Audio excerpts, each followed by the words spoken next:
Здравейте хора и добре дошли отново в моя YouTube канал. С тези от вас, които не ме познават, казвам се Даниел и имам една мисия. Мисията ми е да върна хората обратно от дома. Към тези мисли, чувства и действия, които са имали преди света да обърка плановете им и да ги накара да се съмняват в себе си. От години изучавам моделите на човешкото поведение. Защо правим това, което правим? Защо мислим това, което мислим? Защо казваме дори това, което казваме? За всяко едно нещо, което мислим, правим, чувстваме и изпитваме, стои система. И тази система е скрита за много голяма част от хората, но тези от вас, които се интересуват от невронаука, невролингвистично програмиране, психология, каквото и да е това, което се доближава до това да станете добри в разпознаването на моделите, със сигурност това видео ще ви е много интересно. Тези от вас, които никога не са се сблъсквали с нещо подобно, останете до край, защото имам много интересни неща, които искам да споделя с вас. Първо и най-важно, големи благодарности към хората от Viber обществото ни в ресурсно състояние. Благодарение на тях това видео съществува, защото те ме подтикнаха да споделя моя опит с това да намериш призванието си. Какво ще ни помогне по пътя към намирането на нашето призвание. На 17 години, даже вече се падат повече от 10 години, но на 17 години стартирах моя първи бизнес. Сега съм на 28. И повече от 10 години вече търся, лутам се, от време на време се намирам, после пак се губя. Има случаи, в които поставям много неща под въпрос. И най-вече себе си и собствените ми мисли, което ме наведе до една мисъл. И тя е, че щом аз съм се намирал в даден етап от развитието ми по този начин, най-вероятно има и още поне един-двама души, които се намират в моята позиция. С тези вас, които се чудят откъде идва тази мисия и защо правя това, което правя, ще ви разкажа накратко историята. Историята е следната. Когато бях на 17 години, имаше две напълно непознати момчета, които дойдоха и ми подадоха ръка. Подадоха ми ръка без дори да осъзнавам, че имам нужда от помощ. Помогнаха ми да стартирам първия си бизнес, макар и тогава да не се усещаше особено като бизнес. Влязох в индустрията на мрежовия маркетинг и прекарах не малко време там. Научих изключително много неща, но малко по-късно в процеса осъзнах, че тези две напълно непознати момчета не е трябвало да ми помагат, не е трябвало да ми подават ръка, а те ме научиха на много голяма част от нещата, които знам. В момента, в който го разбрах това нещо, не ми е известно време, както казах, да го осъзная, но в момента, в който го осъзнах, си казах, що ми има някой непознат, и то повече от един, на който му пука за мен, защо на мен да не ми пука за някой непознат? И тогава се роди първата идея за това да служа и да помагам на хората, но как мога да дам нещо, което нямам? Как мога да помогна на някого с нещо, за което нямам ни най-малка представа? И тогава се роди идеята за това да уча и да ставам по-добър със всеки изминал ден. Започнах да чета книги, започнах да се развивам и да правя каквото и да е това, което си мислих тогава, че ще им помогне да раста. И както казах, лутах се, губих се, намирах се и отново успявах да намеря път обратно към това, което ми помогна да стигна до мястото, на което се намирам в момента. Първото и най-важно нещо, което вярвам, че ми помогна да открия призванието си и да служа на толкова много хора вече към днешна дата, 11 години по-късно, след като стартирах моя първи бизнес, беше едно изречение. И това изречение е: действието ражда яснотата, а яснотата е сила. Сложността е врага на всяко действие. Запомнете го това нещо, приятели, защото колкото по-сложно си го правите в процеса, това беше между другото историята на живота ми, колкото по-сложно беше за мен, в моята глава изглеждаше толкова по-интелигентно. Това нещо ме караше да се чувствам значим. Правя го сложно, за да изглежда така, сякаш знам повече. Но истината е, че аз се обърквах още повече. Колкото повече се обърквах, толкова по-малко действие предприемах. Така че действието ражда яснотата. С други думи, знам, много клиширано звучи, просто действай. Не е просто действай, но направи така, че късмета да те открие. Късмета е когато шанса срещне подготовката. Няма как да очакваме късмета да ни намери без да действаме. Джим Рон, един от най-големите ментори, всъщност ментора на мой ментор, казваше следното нещо. Има два въпроса, които ако не си ги задаваш, ще живееш посредствен живот. Първият въпрос е: намери ли това, което кара сърцето ти да пее? Ако отговорът е не, колко часа на седмица прекарваш, за да го намериш? Ако отговорът е 0 или 1 или 2, значи има нещо, което, за съжаление, не ни помага. Призванието не се намира с мислене на бюро. То е посоката, която се разкрива, докато се движиш. С това не спирай да се задаваш правилните въпроси. За мен въпросите са отговора. Вместо защо никога не откривам призванието си, защо нещата никога не ми се получават, можем да си зададем една идея по-качествени въпроси, иначе бих казал по-качествени, защото няма абсолютно нищо качествено в защо не съм успешен, защо не намерих призванието си, защо никога нищо не ми се получава, защо никой не ме подкрепя. Въпросите са отговора. Стигаме до стъпка номер 2. И стъпка номер 2 за мен е една от най-ценните, една от най-важните. Някога чували ли сте за 6 нива на неврологична промяна? По-скоро неврологична трайна промяна. Сега ще споделя с вас концепцията, която ми отвори очите и ми помогна да осъзная на кое ниво съм заседнал.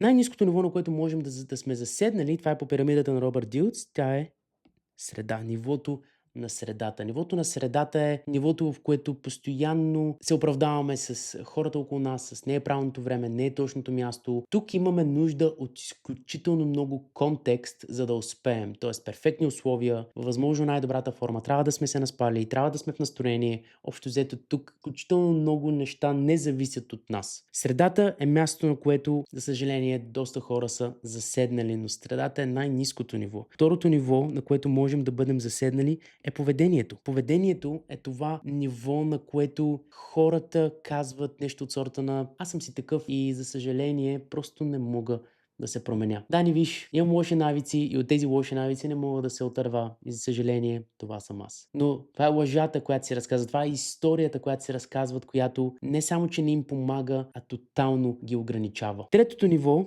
е нивото на умения. Нивото на умения, разбира се, е ниво, на което аз и вие съм сигурен, че сме попадали и то не малко пъти в живота ни. Колко пъти сте си мислили, че нямате уменията или капацитета да постигнете нещо?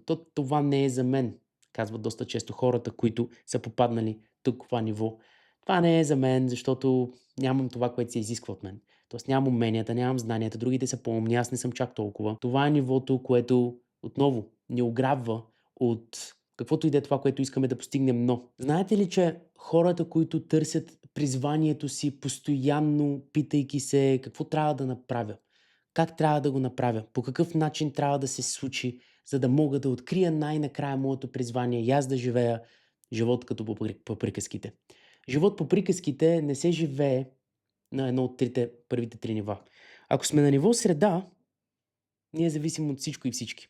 Ако сме на ниво поведение, ние си задаваме некачествени въпроси от сорта на какво трябва да направя.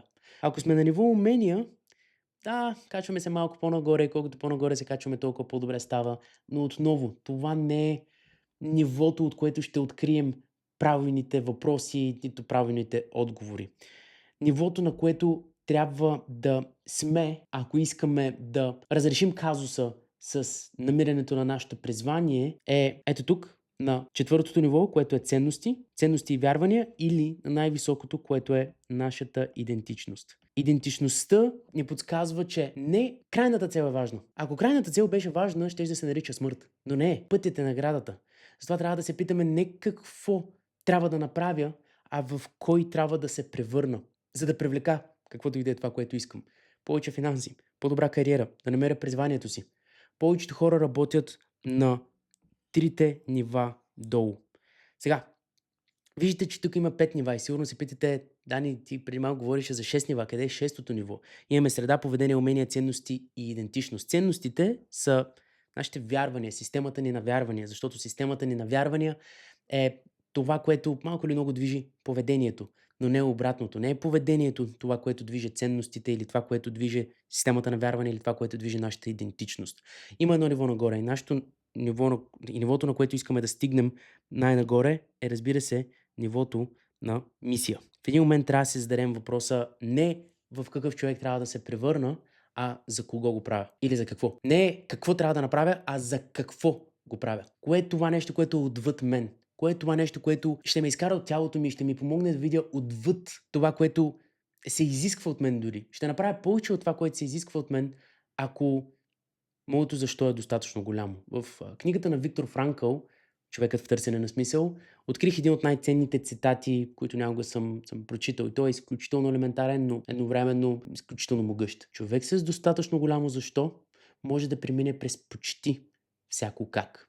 И в този ред на мисли, колкото по-нагоре се намирате на ниво идентичност, на ниво мисия, толкова по-малка нужда от контекст имате. С други думи, ако, представете си, искате да станете добри в карането на сърф, карането на ски, някакъв спорт, планинско колоездене, тенис на корт. Когато сте заседнали на ниво среда, поведение или умения, историята, която си разказвате, най-вероятно звучи така. Не се намирам в най-добрата ми форма, може би нямам знанията и уменията, които се изискват от мен, за да бъда добър в това нещо, или пък хората около мен не ме подкрепят. Времето не е хубаво, днеска не е перфектният ден. Когато кажете и приемете най-вече себе си като атлети, вие на първо място нямате нужда от каквото и да е времето. Като малки играли ли сте футбол, когато вали дъжд? Когато условията не са перфектни.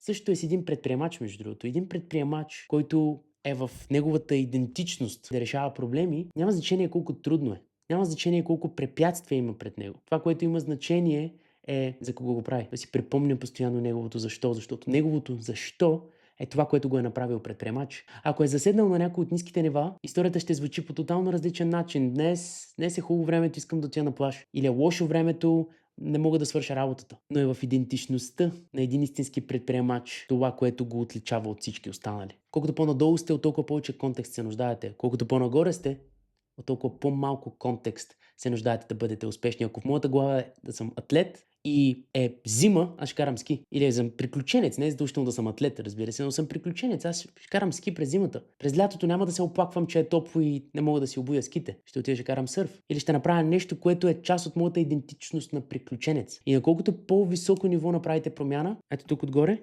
на колкото по-високо ниво направите промяна, толкова повече надолу всичко се изчиства. Няма нужда да мислите за долните нива. И третото нещо, което искам днес да споделя с вас, то е свързано с състоянието. Какво е състоянието? Състоянието е временна конфигурация на тялото и ума. Състоянието, вярвам, е това, което контролира достъпа.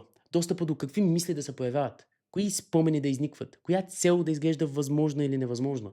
Давам ви пример. Случвало ли ви се да се събудите вторник сутрин и да сте просто каквото и да се случва, не може да ви развали настроението. Каквото и да се случва, който и да е срещу вас, за вас няма значение. Вие сте се събудили с настроение и сте като днес е прекрасен ден и такъв ще си остане. Днес е един от тези дни, в които просто избирам щастието. Приоритизирам щастието и аз ще бъда щастлив. Каквото и да става, няма да позволя на никого да ми развали настроението. Може би е деня, в който имате рожден ден, деня, в който имате имен ден, деня, в който просто за вас е специален ден. Няма значение дали имате празник или нямате празник. Просто е специален ден. Но си представете сега сряда сутрин се събуждате, удрите си котрето в ръба на масичката и цял ден вие сте се скапано настроение. Хващате всеки червен светофар. Случват се неща така, сякаш са срещу вас. Изглежда, че са срещу вас. Предният ден е било същото, просто не сте ги забелязвали. Просто сте се фокусирали върху нещо различно. Състоянието е определено от нашата физиология, нашия фокус и не на последно място думите, които изричаме. Защото думите носят със себе си значение.